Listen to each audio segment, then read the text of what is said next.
শুধু একবার কল্পনা করুন তো, 5 বারের বিশ্ব চ্যাম্পিয়ন ব্রাজিল যদি টানা দ্বিতীয় ম্যাচেও জিততে না পারে। বিশ্বকাপ শুরুর আগেও যারা ছিল শিরোপার অন্যতম দাবিদার, সেই ব্রাজিল এখন এমন এক ম্যাচ খেলতে নামছে যেখানে ভুলের কোনো সুযোগ নেই।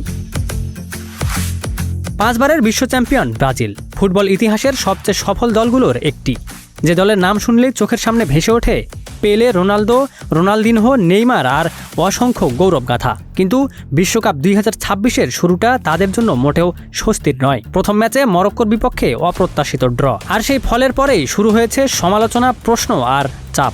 এখন তাদের সামনে হাইতি, কাগজে কলমে দুর্বল প্রতিপক্ষ, কিন্তু বিশ্বকাপের মঞ্চে ছোট দল বলে কিছুই নেই। কারণ এখানেই জন্ম হয় সকল অঘটনের, এখানেই ভেঙে যায় বড় বড় স্বপ্ন।